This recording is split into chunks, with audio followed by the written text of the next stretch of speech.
안녕하세요. 대우 멘토 황대근입니다. 오늘은 한국석유 함께 살펴보도록 하겠습니다. 최근에 제가 한국석유에 대한 분석 영상을 드렸을 때 이 외국인의 수급 동향을 좀 추적을 할 필요가 있다라는 점을 강조를 드렸던 기억이 납니다. 최근 3거래일 동안 외인의 매집세가 계속해서 들어오고 있는 상황입니다. 하반기에 정세적인 부분이 악화될 가능성이 높고 환율 역시 상승될 가능성이 높다. 그래서 수급적인 측면에서 원유 테마가 관심이 받을 가능성이 높다라는 측면을 좀 말씀을 드렸던 기억이 났는데, 현재 유가 사이클이 다시 한번 돌아오면서 시장에 관심을 받는 게 아닌가, 이런 생각도 드는 상황입니다.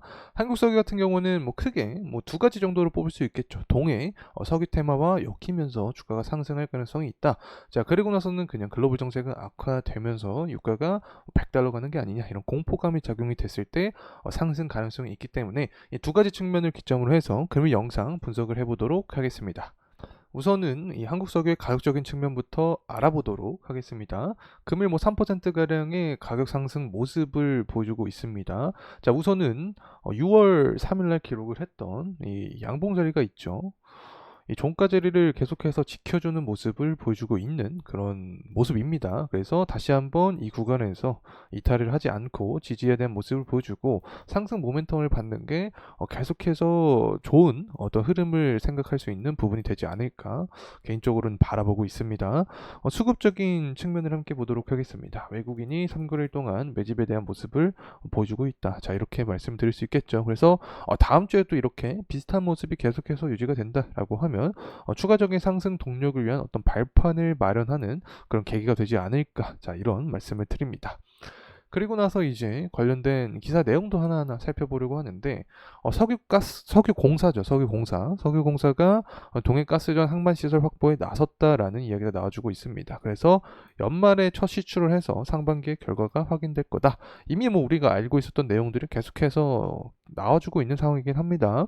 결론적으로 다시 한번 동해 테마가 형성이 되기 위해서는 이 경제성에 대한 부분이 입증이 돼야 된다라고 말씀을 드렸던 기억이 납니다. 그래서 이런 경제성에 대한 긍정적인 이야기가 나와주게 되면 한국석유도 앞장서서 주가의 강한 모멘텀을 받을 가능성이 존재를 하는 거죠. 자, 그리고 나서 또 살펴볼 수 있는 게 존재를 합니다. 바로 중동에 대한 리스크인데, 네타냐후가 어떤 말씀이 아니라 말을 하고 있냐? 하마스 제거를 해야 된다. 이란 중동의 지배를 막을 첫 단계다라는 이야기를 해주고 있습니다. 사실 지금까지 좀 보게 되면 이스라엘에 대한 좀 우호적인 기사가 많이 나왔습니다. 개인적으로 생각할 때는 미국이랑 이스라엘이 좀 우방 국가이기 때문에 좀 좋은 측면으로 해석을 하려는 경향이 있지 않나라는 생각도 드는 상황인데, 최근에 어떤 기조를 보게 되면 이스라엘이 더욱더 전쟁에 대한 의지가 강한 상황이지 않나, 자, 이런 생각을 하고 있습니다. 어쨌든 이스라엘과 이란의 전쟁 리스크가 부각이 되면 될수록 관련된 모멘텀으로 한국 석유의 주가는 상승 가능성이 더 커질 수 있다는 점 말씀을 드립니다. 그리고 현재 유가가 82불 정도 선을 기록을 해주고 있습니다. 원유 테마가 형성이 되려면 조금 더 상승에 대한 모멘텀이 필요한 순간이다 라고 말씀을 드리고 싶은데, 일단 80불 후반부 혹은 90불 초반부까지는 형성을 해줘야 유가가 더욱더 상승 탄력을 받을 수 있지 않을까 생각을 합니다. 80불 후반부까지 가기 위해서는 현재 일단 정치적인 부분이 일정이 밀집되어 있는 상황인데, 이런 상황에서 전쟁에 대한 리스크가 더욱더 강하게 좀 부각이 되면 상승 탄력을 받을 수 있겠죠. 그리고 나서 이제 90불 초반부, 90불까지 도달하기 위해서는 다른 원유 재고라든가 경제 지표가 잘 나오는 모습을 좀 보여줘야 됩니다. 수요도 탄탄한 모습을 보여줘야 되고 공급도 좀 부족한 모습을 보여줘야 유가는 더욱더 상승 탄력을 받을 가능성이 존재한다는 점 말씀을 드리고 싶습니다. 그래서 최근 들어서 사실 공급량 자체가 좀 증가된 모습을 보여줬습니다. 하지만 공급이 증가하면 가격이 하락을 하는 게 맞죠. 하지만 이런 상황에서 유가가 상승한 원인은 중동 우려감이 계속해서 부각이 되고 있기 때문에 유가가 상승을 하고 있다. 자, 이렇게 좀 말씀드리고 싶습니다. 그만큼 이제 시장은 중동 리스크를 받아들일 준비가 되어 있다라고도 해석을 할 수 있겠죠. 그만큼 이렇게 정세가 악화되는 상황에서 원달러 환율이 상승하는 모습을 보여주고 있습니다.